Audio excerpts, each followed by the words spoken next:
Olá pessoal, boa tarde. Então, vamos dar início à nossa aula de grafos.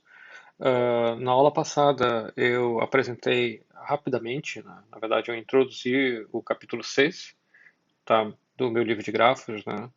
Onde nesse capítulo nós discutimos alguns conceitos relacionados às árvores. Eu mostrei para vocês um exemplo inicial e nós vimos que as árvores, elas eram consideradas como sendo grafos conexos, né, ou como um dígrafo conexo, porém sem ciclos, né? Então, nós vimos também que uma árvore é um grafo conexo acíclico, ou seja, sem ciclos de qualquer tamanho. Esse é o ponto fundamental, né, para que nós tenhamos uma árvore. De repente, por exemplo, nós poderíamos ter um grafo desconexo onde esse grafo desconexo era formado por um conjunto de componentes conexos, onde cada componente conexo não possuía ciclos.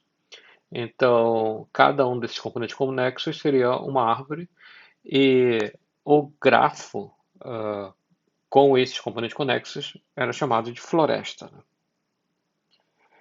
Nós vimos também esses exemplos aqui, né? Ou seja, nós tínhamos aqui diferentes exemplos de árvores, ok? Eu mostrei para vocês essas árvores aqui. Aí nós vimos algumas propriedades dessas árvores, como por exemplo, a, uma delas era que se nós observássemos a quantidade de arestas e de vértices, nós íamos notar que a quantidade de arestas era exatamente uma unidade a menos do que a quantidade de vértices. Por exemplo, aqui, na árvore ilustrada em A, nós podemos notar que essa árvore ela possui 6 vértices e 5 arestas. Na árvore em B, nós temos uma árvore com 6 arestas e 7 vértices. Na árvore em C, nós podemos notar que essa árvore ela possui 13 vértices e 12 arestas. E assim por diante, né? Nota que, nesse caso, a adição de qualquer aresta vai fazer com que essa árvore possua um ciclo, tá? Nós vimos também o seguinte, né?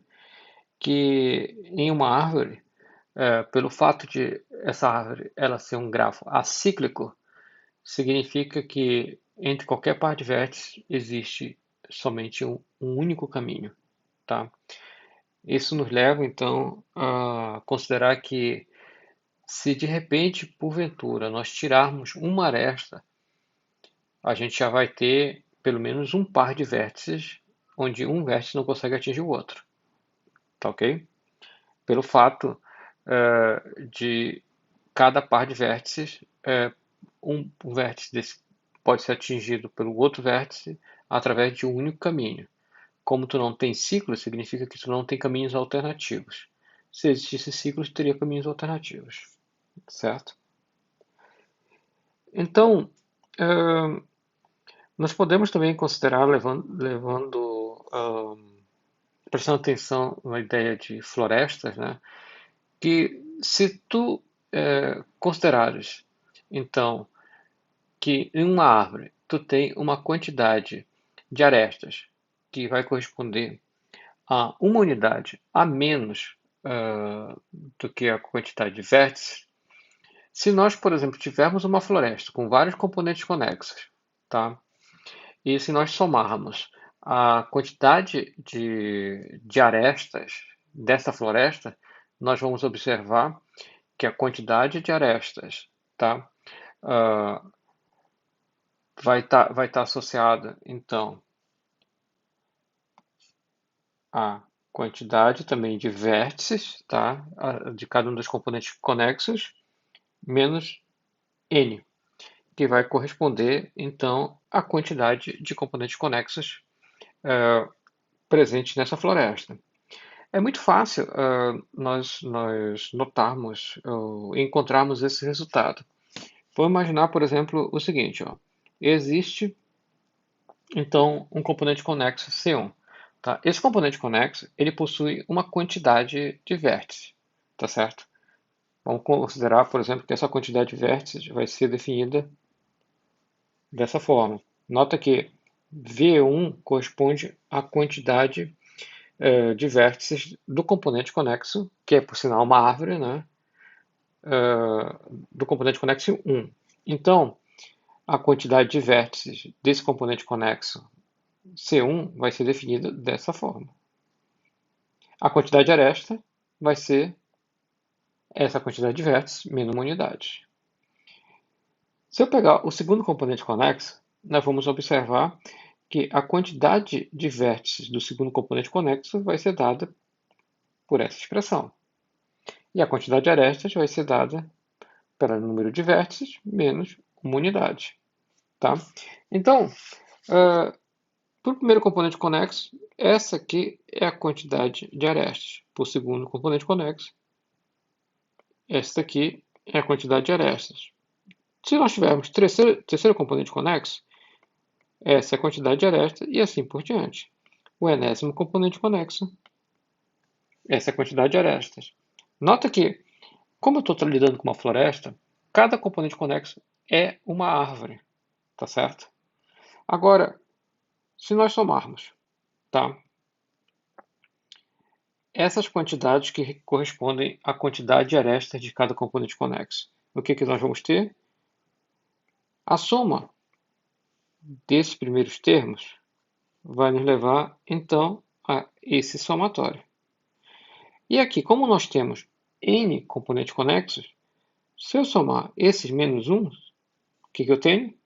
Eu vou ter menos n, que vai ser esse segundo termo aqui da nossa expressão. Então, notem que essa expressão aqui, ela define a soma do número de arestas de cada um dos componentes conexos.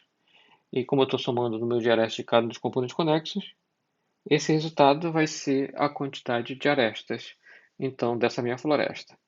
Então, nesse nosso teorema, nós temos o seguinte, né? Nós observamos que se eu tenho uma floresta composta por N árvores, tá? Onde esse varia de 1 até N, né? Para indexar cada uma dessas árvores, então a quantidade de arestas vai ser denotada por essa expressão. Perfeito? Uma árvore, ela possui várias características, né, que são equivalentes entre si e que individualizam essas árvores dos demais grafos. Por exemplo, vamos considerar que eu tenha um grafo, tá? Um grafo T com uma quantidade de vértices, uma quantidade de arestas, sabendo que a quantidade de vértices é maior ou igual a 1, tá? Então, nós considerando então as afirmações seguintes, nós vamos notar que essas afirmações elas são equivalentes e elas caracterizam esse grafo como sendo uma árvore com n vértices. A primeira delas é o seguinte, ó. Se esse grafo ele for conexo e tiver n-1 arestas, então significa que se ele tem n-1 aresta e ele é conexo, e ele possui n vértices, então esse grafo é uma árvore. Se para cada par de vértices existir apenas um único caminho, tá, entre os vértices, tá, desse par, ou seja, se eu tenho um par VU e existe um caminho de V para U ou de U para V, significa o seguinte, que esse grafo ele não ele não possui ciclos, tá certo?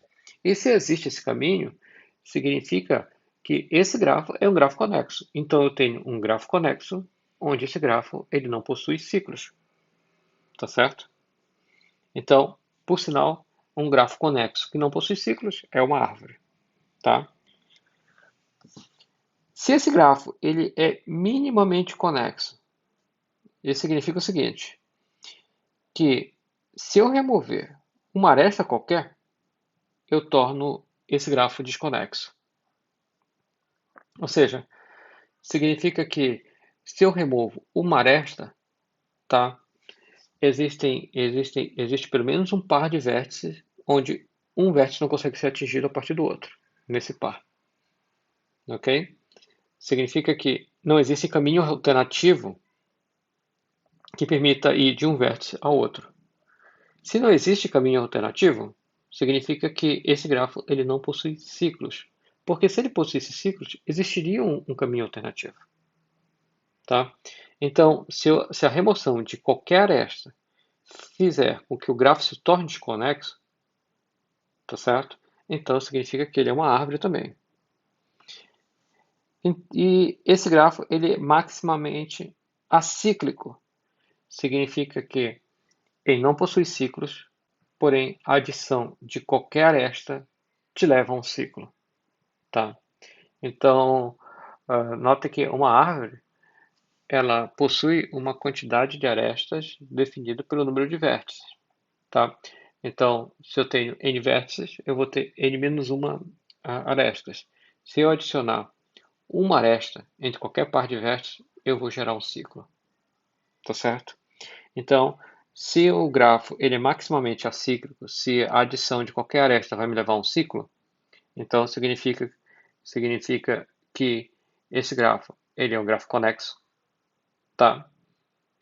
E ele significa que esse grafo ele não possui ciclos, ok? E ele é um grafo, então, que é uma árvore. Como em uma árvore a, a remoção de qualquer aresta faz com que esse gráfico se torne desconexo, então a gente pode concluir que qualquer aresta de uma árvore é uma aresta de corte, tá certo? Qualquer aresta, porque ela aumenta a quantidade de componentes conexos, tá? Desse grafo. E nós também conseguimos observar o seguinte, né? Um vértice, tá? Em uma árvore é um vértice de corte se e somente se o grau dele for maior que 1. Porque numa árvore, pessoal, nós vamos notar que os vértices internos dessa árvore, eles vão ter grau maior que 1. Porque se ele tiver grau igual a 1, significa que ele é um vértice que nós chamamos de vértice folha. Então, vamos notar aqui, por exemplo, claramente esses resultados. Notem que esse vértice aqui, esse aqui, eles são vértice folha, tá certo? Notem que esses vértices aqui, eles não são vértice folha, tá? Então, esses vértices aqui, que são vértice folha, o grau deles é igual a 1. Os vértices internos, eles possuem grau maior que 1, tá? E nesse caso, esses vértices internos, eles são vértices de corte, porque se você remover esses vértices, significa que você vai estar desligando pelo menos um par de vértices, ou seja, você vai estar fazendo com que exista um par de vértices onde não existe um caminho entre os vértices desse par, tá certo? Então, considerando uma árvore qualquer com mais de dois vértices, mais de um vértice, na verdade, nós podemos notar que a conectividade de vértice e a conectividade de aresta é igual a 1, tá? Ou seja, se eu remover uma aresta, tá? Eu vou fazer com que, ou qualquer aresta, né? Eu vou observar que a remoção vai fazer com que a quantidade de componentes conexos aumente de uma unidade.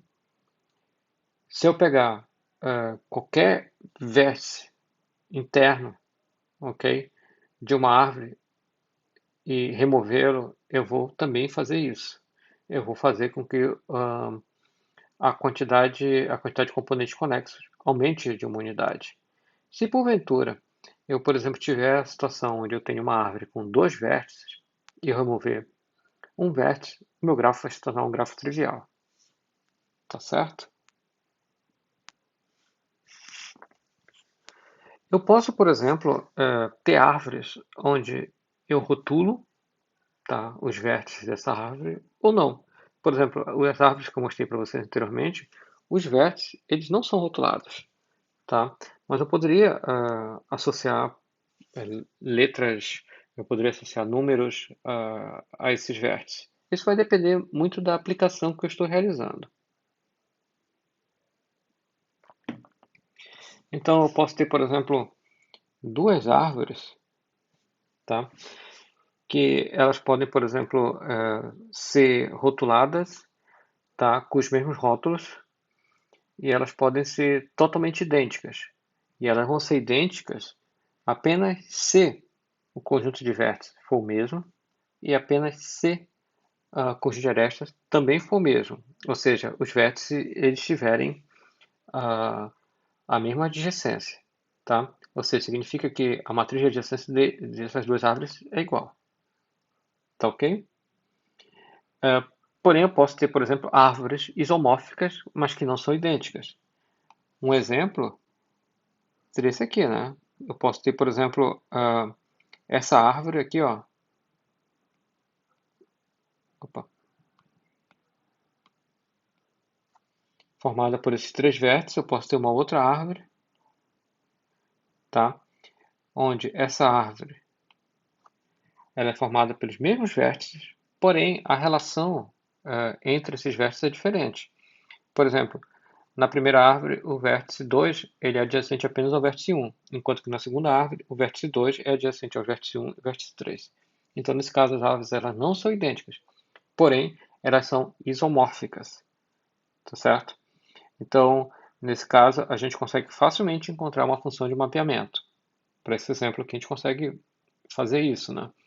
Por exemplo, basta mapear esse vértice 2 para esse vértice 1, esse vértice 1 para esse vértice 2, esse vértice 3 para esse vértice 3.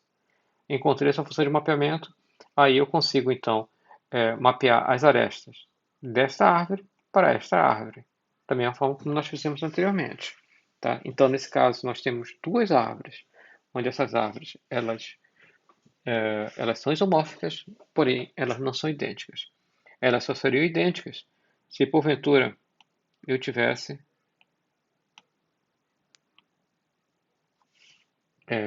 estes vértices com esses rótulos. Tá certo? Nós temos então aqui exemplos de árvores rotuladas e árvores não rotuladas. Então, aqui em A, nós temos uma árvore onde os vértices dessa árvore elas não são rotuladas. Tá? Nós temos apenas a estrutura relacionada a esses vértices. Enquanto que a estrutura relacionada definida pelos vértices arestas, né? Enquanto que as árvores em B e C, nós temos rótulos associados aos vértices. Nós podemos notar, por exemplo, que B e C eles são um grafo estrela, tá? E representam árvores distintas, tá certo? Porém, embora elas sejam distintas, elas são isomórficas. Nota que é o mesmo, elas representam o mesmo grafo estrela, o S6, tá? E elas são isomórficas, ou seja, elas não são equivalentes, porque, por exemplo, nós notamos aqui que na árvore B eu tenho aresta DF e na árvore C eu não tenho essa aresta DF, tá? Nota que na árvore B eu tenho um vértice D com grau 6 e na árvore C eu tenho um vértice D com grau 1.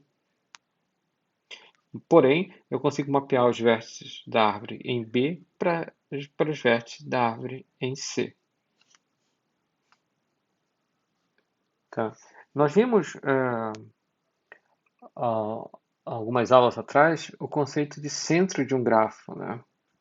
Ou seja, o centro de um grafo ele era definido por um grafo induzido pelos vértices de centricidade mínima.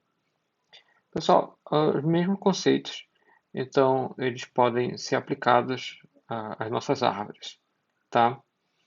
Então, nesse caso, para as árvores em particular, nós vamos notar que o centro de uma árvore ela vai corresponder ou a um vértice ou a uma aresta, tá?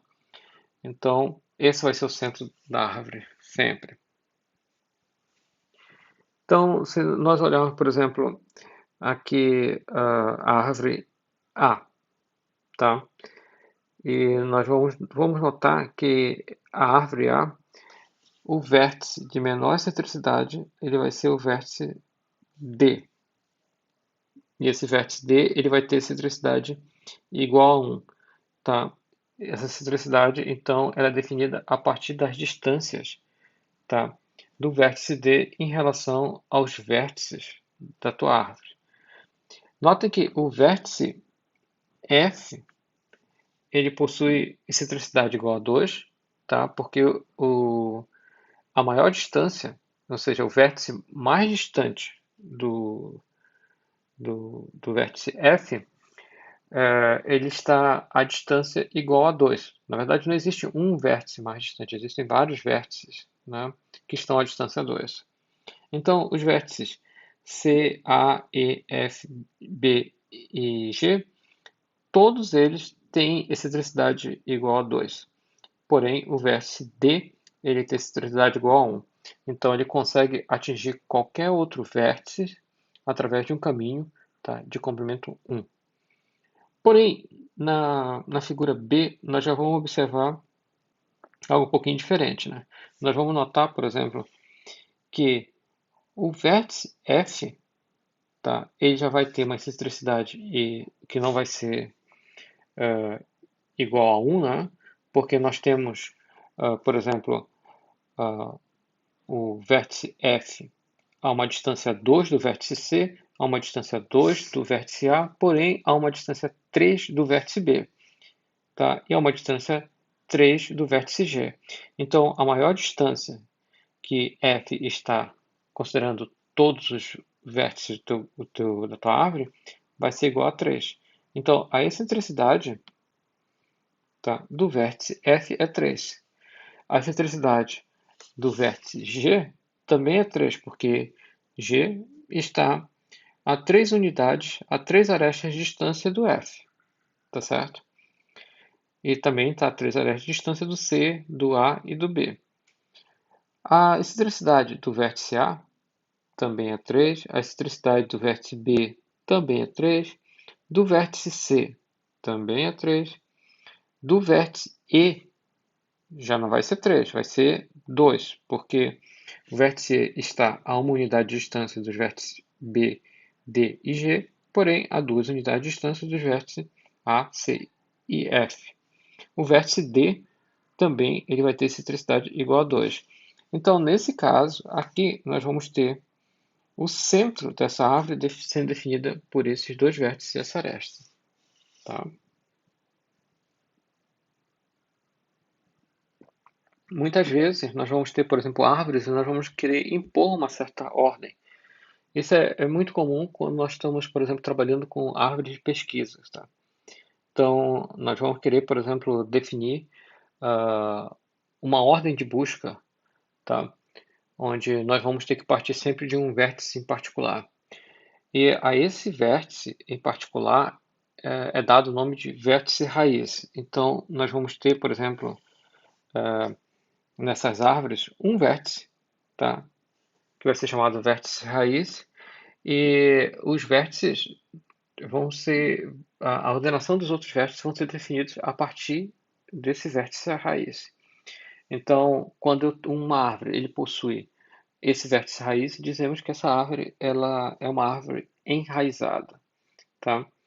Então, nesse caso, nós podemos, por exemplo, imaginar que todos os caminhos que te permitem atingir, tá, os vértices da tua árvore, eles partem desse teu vértice raiz.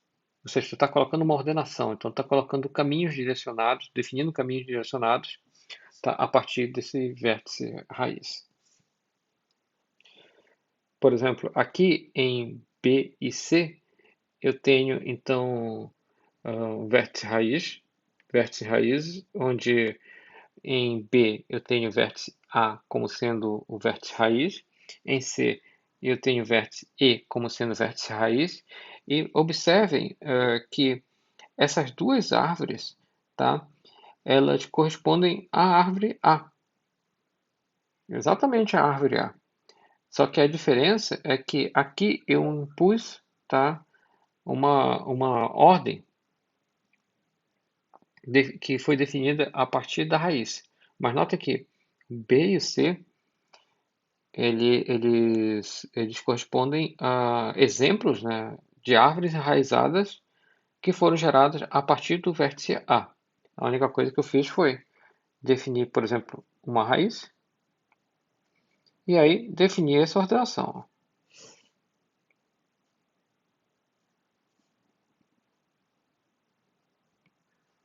Ok? Então, nota que quando eu defino um vértice raiz, eu já defino essa ordenação a partir desse vértice raiz. Tá certo?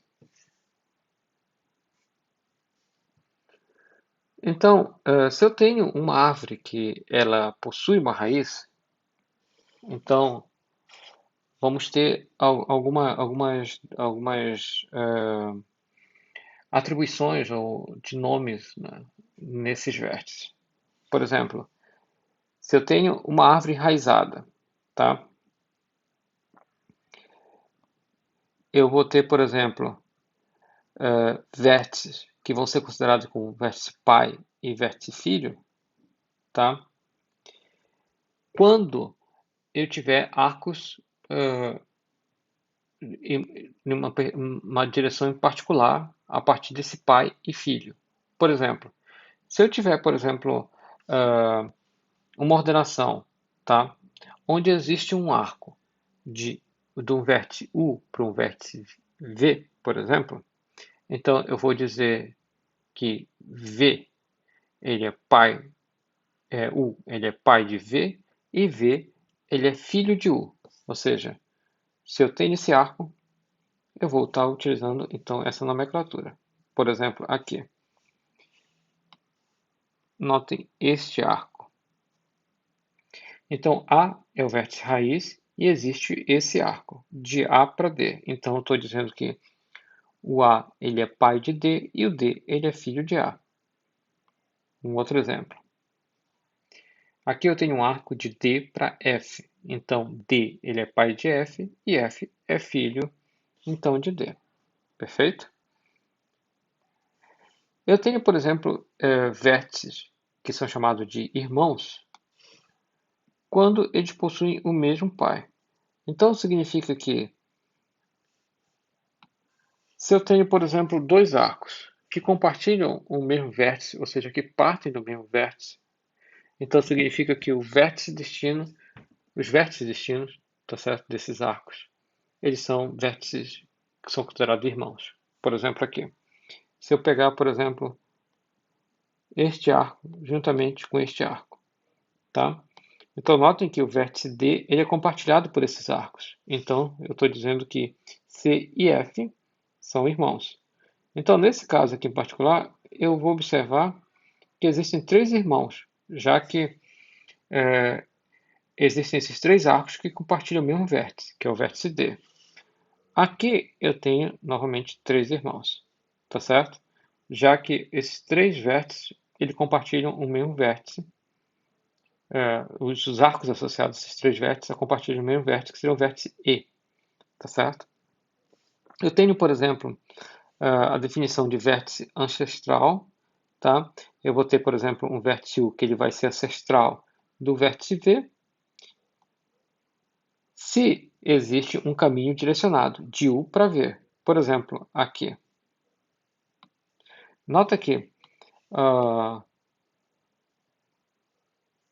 esses arcos eles definem uma direção, tá? Então, se eu tenho, por exemplo, um caminho direcionado, como este aqui, então eu posso dizer que esse vértice E ele é ancestral desses dois vértices, tá certo? Por exemplo, aqui. Então, eu posso dizer que o vértice D ele é ancestral desses dois vértices, certo? Então, eu posso, por exemplo, da mesma forma como eu tenho vértices ancestrais, eu posso considerar que eu tenho, por exemplo, vértices descendentes. Então, nesse caso aqui, o A ele é ancestral de B e o B ele é descendente de A, tá? Ele é descendente direto de E, mas ele é descendente de A, perfeito? Eu tenho, por exemplo, também, que eu por sinal já comentei anteriormente com vocês, são vértices que são considerados vértices folhas. Os vértices folhas, tá, de uma árvore, eles são considerados, por exemplo, se uma árvore ele é uma árvore que não é rotulada, esses vértices são considerados como aqueles vértices que possuem grau 1. Porém, em uma árvore tá, rotulada ou enraizada, desculpa, enraizada, esses vértices folhas, eles são aqueles vértices, tu vê para ele, são os vértices que não possuem descendentes, tá? Todos os outros vértices que possuem descendentes, eles são considerados vértices internos. Por exemplo, aqui a gente consegue observar muito bem, né? Por exemplo, aqui eu tenho, olha só, vértices que não possuem descendentes. Então, eles são vértices folhas. Enquanto que os outros, eles são vértices internos. Note que nesse caso aqui, eu tenho uma árvore que não é enraizada, e esses vértices aqui, eles são vértices folhas, tá certo? Só que é bem mais fácil a gente olhar os vértices, no caso de uma árvore que não é enraizada, ou seja, quando não existe essa ordem, através do grau, tá? Dos vértices. Então, vértices com grau igual a 1 são vértices folhas, tá? Como tu tem árvore enraizada, fica mais fácil a gente falar em vértices descendentes, a partir dos vértices, né? Então, por exemplo, vértices folha são aqueles que não possuem descendentes, tá? O vértice raiz, ele é um vértice interno, tá certo? Ele é considerado um vértice interno. Porém, como ele é um vértice especial, ao invés de você chamar o vértice raiz de vértice interno, você considera, então, o vértice raiz como sendo vértice raiz, né? Tá? Você não classifica como sendo vértice interno. Aqui, então, nós temos, por exemplo, duas árvores enraizadas, que eu mostrei para vocês. Nós temos os vértices raiz no primeiro, o A e o E. Nós temos os vértices folhas que não possuem descendentes. Tá? Nós temos os vértices internos. Nós observamos, por exemplo, os vértices, quem é ancestral de quem, né? Por exemplo, aqui, nessa árvore, o vértice G, ele é descendente dos vértices E, D e A. Nós conseguimos observar, então, que o vértice A ele é ancestral do G, do E e do D, e assim por diante. Tá? Nós conseguimos ver, por exemplo, vértices que são irmãos, tá? Porque eles possuem o mesmo pai, tá bom? Notem que, se nós removermos essa orientação, nós basicamente estamos eliminando as raízes, tá? E nós vamos ter, pura e simplesmente, a mesma árvore, só que sem essa essa orientação, né? Se nós colocarmos essas orientações, nós vamos estar definindo então quem vai ser essa raiz, tá certo? E aí nós vamos ter árvores enraizadas que vão ser diferentes, tá? Então note que uma mesma árvore ela pode ter configurações diferentes e ela poderia, por exemplo, ter funções diferentes. Um exemplo bem simples, tá? Aqui, ó. Vou imaginar, por exemplo, que eu quero fazer uma busca. Eu quero, por exemplo, ir de um vértice ao outro, tá? Se eu tenho, por exemplo, essa situação aqui, definida pela árvore A, pela árvore B, observem que A partir da minha aresta, tá? Eu consigo atingir os vértices por caminhos direcionados de tamanho no máximo 2. Ou seja, esses vértices eles vão ser os mais distantes possíveis, tá certo? A partir de E. Então, se eu estiver fazendo uma busca, eu vou realizar minha busca, no mínimo, eu vou visitar caminhos de no mínimo, de no máximo tamanho 2.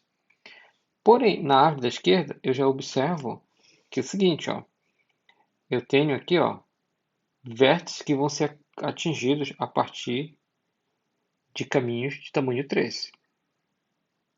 Tem dois vértices que podem ser atingidos a partir de caminhos de tamanho 3. Pessoal, ah, o tamanho desses caminhos, o comprimento desses caminhos, ele impacta muito buscas. Se eu estou realizando buscas, eu quero sempre tentar chegar a determinados vértices pelo menor caminho possível. Então, note que a estruturação ela já vai te levar a caminhos de tamanhos diferentes, né? E isso pode ter muito impacto quando você está fazendo uma grande quantidade de buscas, não uma única busca. Mas imagina só que tu tenha um banco de dados, onde esse banco de dados ele tem uma estrutura é, de um grafo, de uma árvore. Tu poderia ter os índices dele tudo definidos através de uma árvore, por exemplo. E aí tu quer fazer uma série de transações para buscar os elementos desse banco de dados. Se eu tiver, por exemplo, 1 milhão de transações, e nesse 1 milhão de transações eu tiver metade dessas transações, tá, é, com, atingindo os dados através de caminho tamanho 3, e eu tiver, por exemplo, uma outro tipo de representação atingindo esses dados com caminho de tamanho 2, essa outra representação ela vai ser muito mais eficiente, porque visitar esses caminhos tamanho 3, tamanho 2, significa que existe um custo de visita para cada uma dessas arestas. Então, quanto mais próximos forem os vértices, ou seja, quanto menor o comprimento, tá, desses caminhos, mais eficiente é o meu processo de busca. E se eu tenho, por exemplo, uma grande quantidade de busca em escala, nós temos que ter representações mais eficientes, a mais eficiente possível. Em termos de árvore enraizada, nós vamos notar que toda árvore com no mínimo 2 vértices tem no mínimo 2 folhas. Tá? Um vértice folha ele vai possuir um grau, tá, que vai ser menor ou igual a 1, e o grau desse vértice folha vai ser igual a 0 quando a árvore for composta apenas por ele. Nós vamos notar que um vértice interno de uma árvore ele vai possuir grau maior ou igual a 1, tá? E a remoção de uma folha, tá certo? De uma árvore com n vértices resulta em uma outra árvore com n-1 vértices.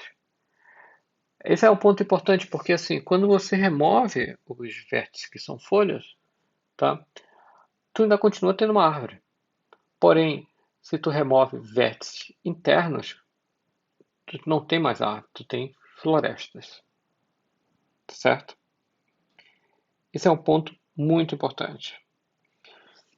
Se nós pegarmos, por exemplo, e olharmos para as arestas, tá, da tua árvore, vamos observar o seguinte, que se nós, por exemplo, somarmos o grau de todos os vértices da tua árvore, esse grau, essa soma vai ser igual a 2 vezes o número de vértices menos 2.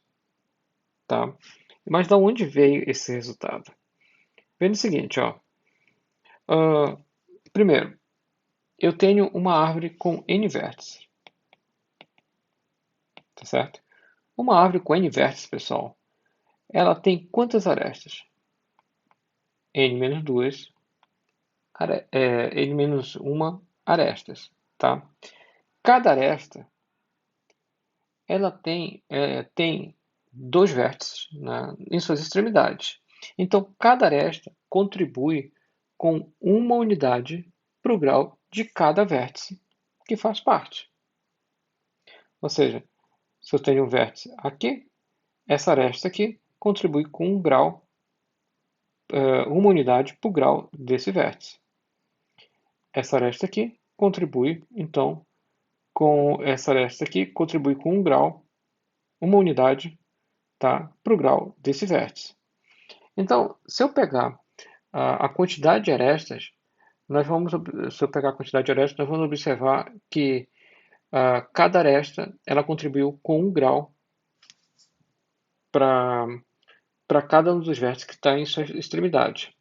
Ou seja, se nós somarmos, por exemplo, se nós pegarmos o grau, se eu pego, por exemplo, esta aresta aqui em particular,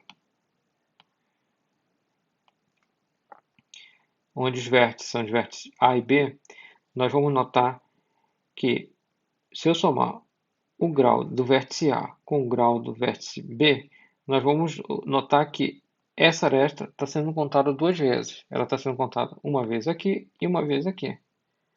Tá certo?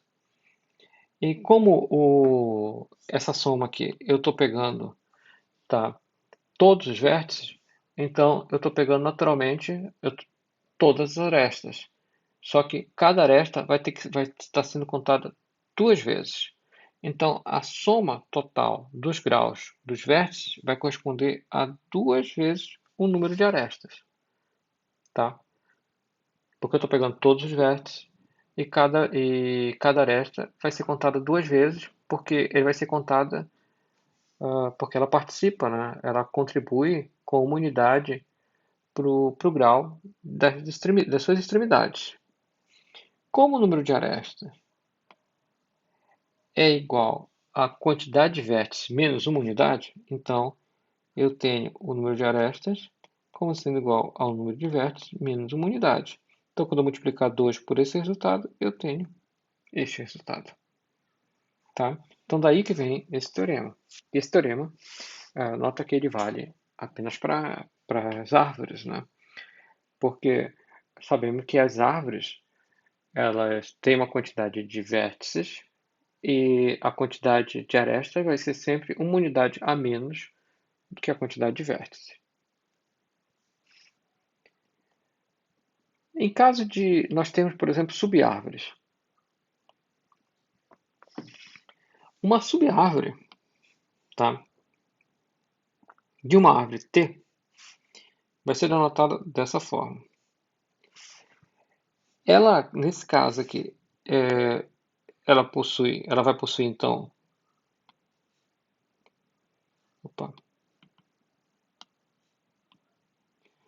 como raiz um vértice interno de T e como vértice interno todos os vértices descendentes, tá, de V. Então, o que nós vamos ter é que se eu tiver uma subárvore de uma árvore, eu vou considerar essa subárvore como tendo uma raiz, que vai ser um vértice interno dessa árvore maior, e eu vou também estar considerando todos os descendentes desse vértice interno, tá? E, lógico, naturalmente, todas as arestas incidentes a esses vértices, ok? Então, esse é um ponto muito importante, pessoal, porque se eu tenho, por exemplo, essa árvore aqui,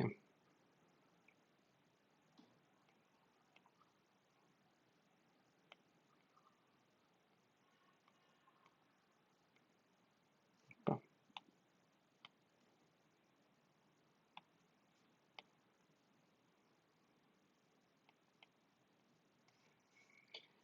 Eu poderia, por exemplo, considerar, então, minha subárvore tá possuindo como raiz o vértice C e eu vou estar considerando todos os vértices que são descendentes de C, juntamente com as arestas correspondentes, tá? Então, eu tenho, por exemplo, uma subárvore T' de T. Se V é uma raiz de T', então U vai pertencer ao conjunto de vértices dessa minha subárvore. Se, primeiro, U pertence à minha árvore, a V, ou seja, a minha árvore que que possui essa subárvore T' e se ele é descendente, tá, da raiz que eu estou considerando como sendo a raiz de T', que é esse caso, né? Por exemplo, aqui, ó, eu estou considerando essa árvore aqui como sendo a minha árvore T, essa aqui como sendo T', e a minha raiz vai ser a raiz, o vértice C. Então, os vértices D, notem que o vértice D ele é um vértice também de T, e ele é descendente, tá, da minha raiz C. Então, nesse caso, eu estou considerando essa árvore como sendo a minha subárvore, a T' como sendo a minha subárvore da árvore T. Tá? Então, aqui nós temos um exemplo, né, em A de uma árvore, e eu tenho aqui subárvores ilustradas em B e em C. Aqui, na minha subárvore B, eu estou considerando como sendo o meu vértice raiz dessa minha subárvore, como sendo o vértice E. Então, eu vou considerar o vértice E e vou considerar todos os vértices descendentes, tá certo? Do vértice E, juntamente com suas arestas, é claro. Então, aqui nessa subárvore, eu estou considerando o vértice D como sendo o vértice raiz.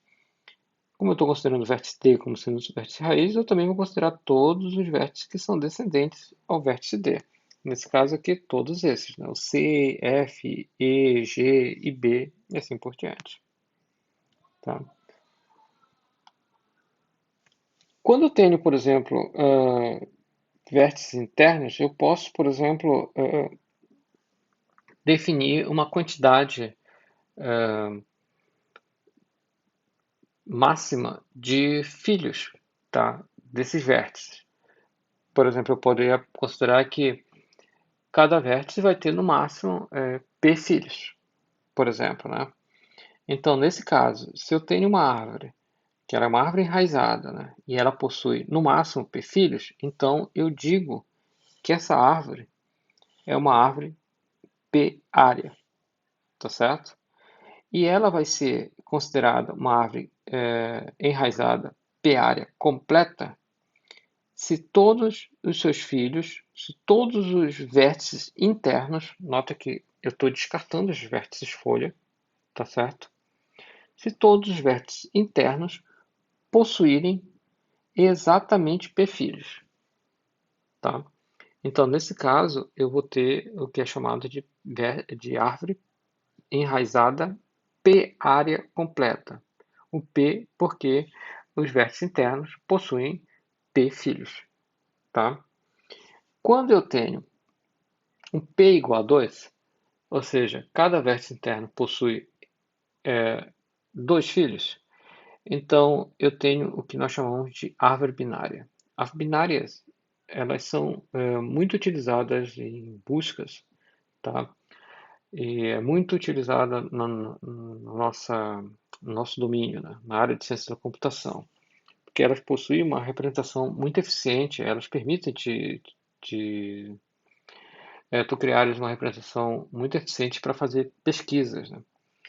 Então, nesse caso, quando eu tenho árvores com no máximo dois filhos, então eu tenho uma árvore binária. E se eu tenho, por exemplo, todos os vértices internos como como tendo exatamente dois filhos, então eu tenho uma árvore binária completa. E nesse caso de árvores binárias, como eu só tenho então dois filhos para cada vértice interno, eu posso, por exemplo, dizer que eu tenho filho da esquerda e eu tenho filho da direita, ou tenho a subárvore da esquerda e a subárvore da direita, tá? E o fato de eu ter essa subárvore da esquerda e a subárvore da direita, isso permite, então, desenvolver algoritmos de busca bem eficientes, tá?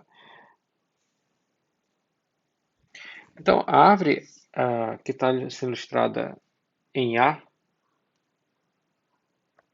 é uma árvore três-área, tá? Ou árvore ternária. Essa árvore, nota que os vértices internos eles possuem três filhos, tá certo? Aqui nós temos em B uma árvore ternária. Porém, ela é uma árvore que ela não é uma árvore completa, né? Embora a quantidade máxima de filhos seja 3, como definida, por exemplo, por essa estrutura aqui, nós observamos que o vértice E possui apenas 2 filhos.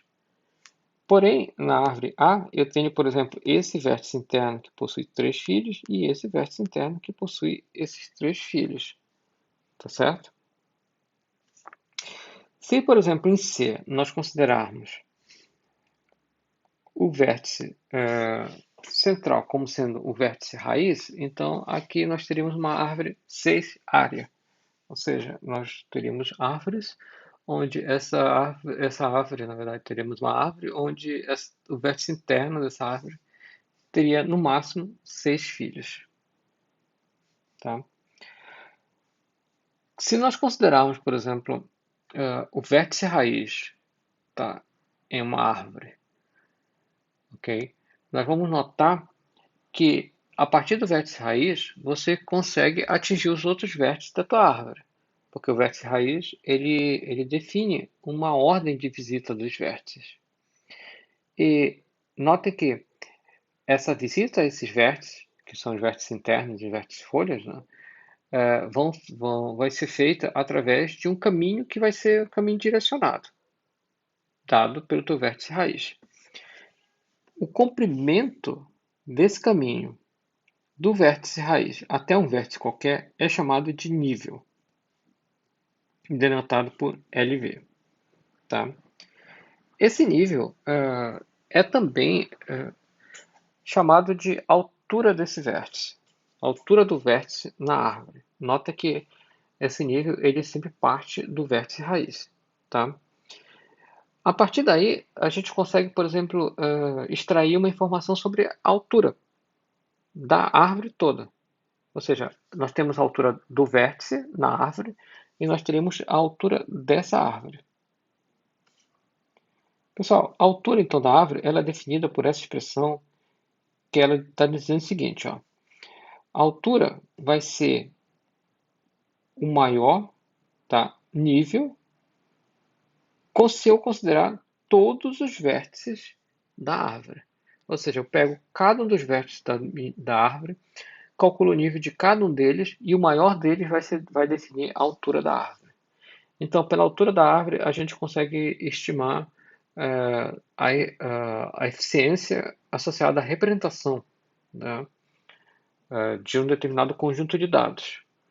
Porque essa altura ela vai dizer qual é o dado mais distante possível da raiz. Tá?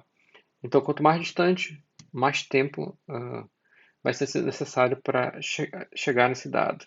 Então, árvores, tá, com alturas menores significa que os vértices eles são atingíveis por caminhos curtos, né? Mais curto do que com árvores com altura maior, de maiores alturas.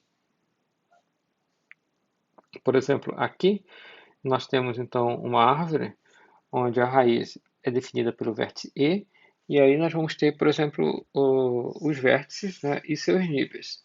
Por exemplo, o vértice E, o nível do vértice E vai ser 0, tá? Porque o comprimento do caminho para ir de E e atingir E é 0.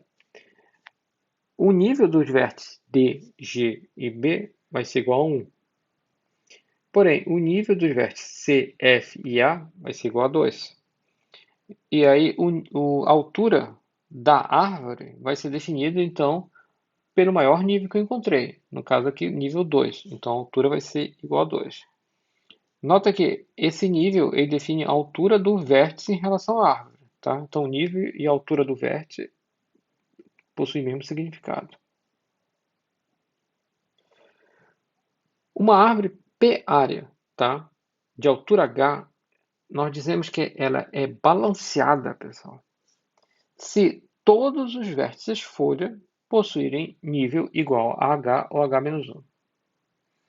Ou seja, se eu tiver todos os vértices folha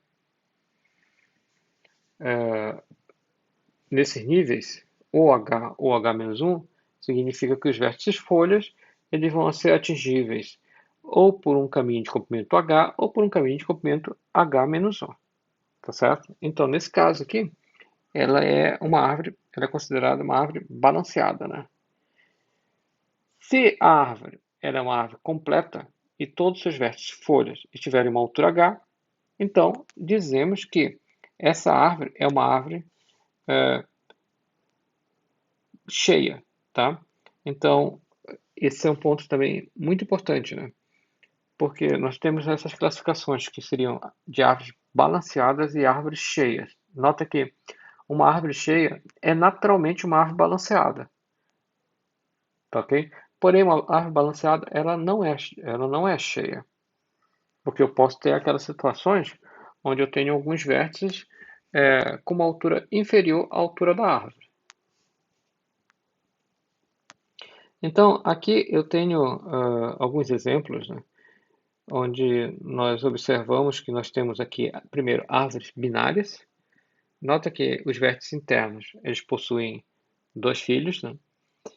Porém, nós notamos aqui que nós temos uma árvore que é balanceada e a outra que não é balanceada. Como nós conseguimos observar isso?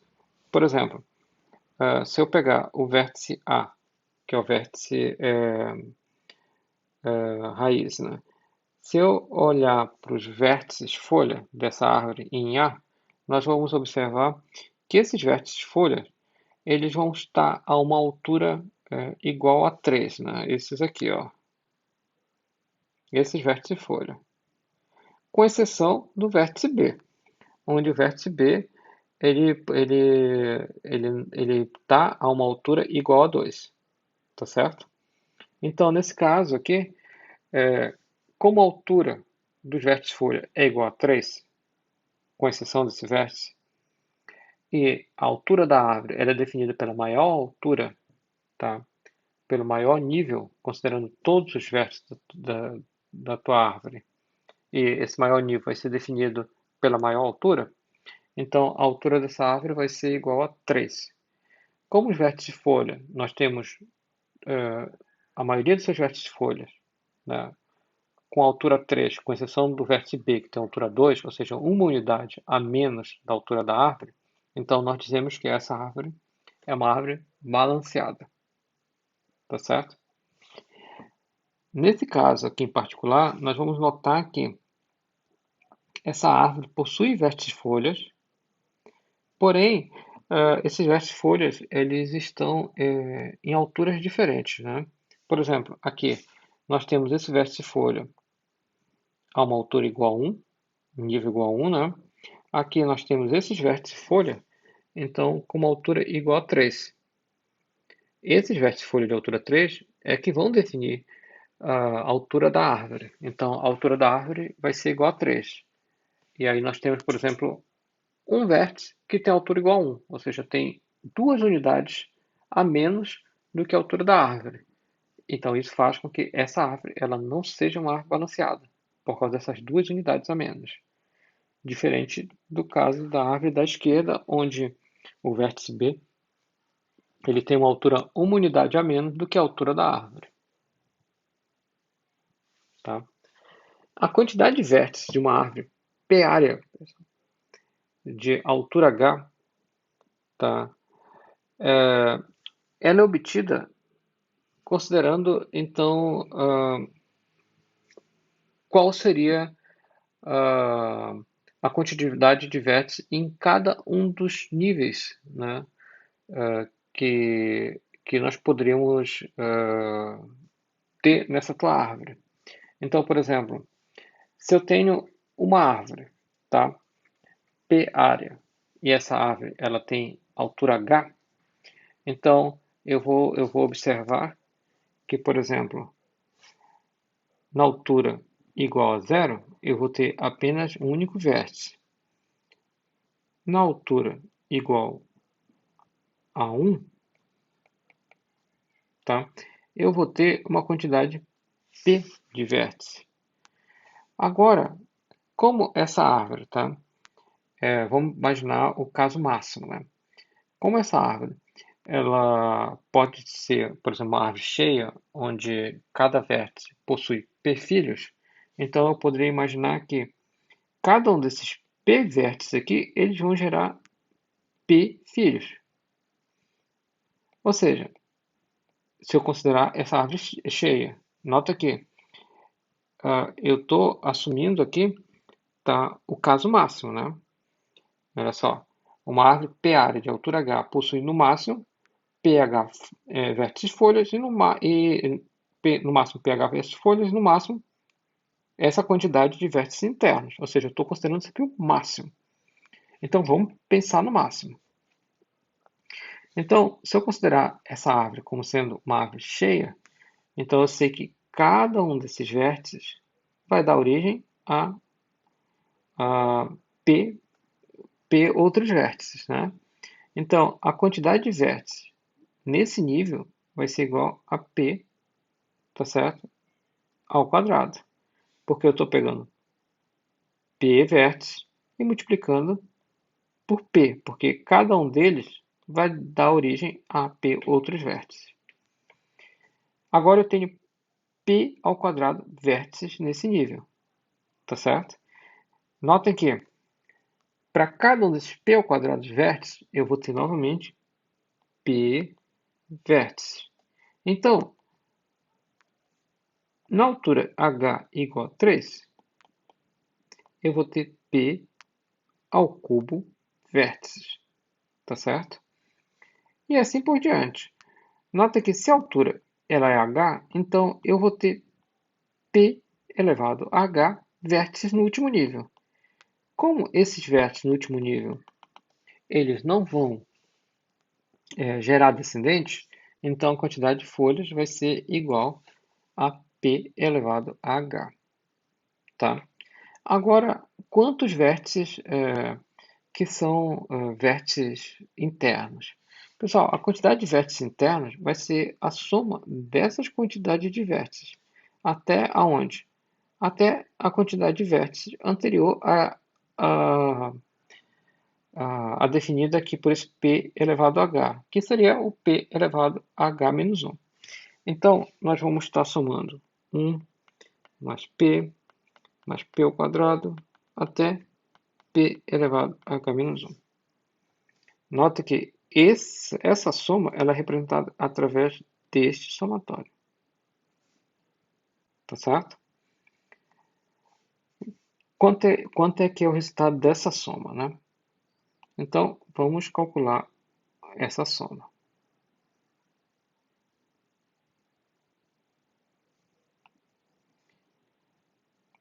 Se minha soma ela é definida por 1 mais p ao quadrado, mais p elevado a h menos 1, nós conseguimos observar que essa soma é a soma dos termos de uma progressão geométrica,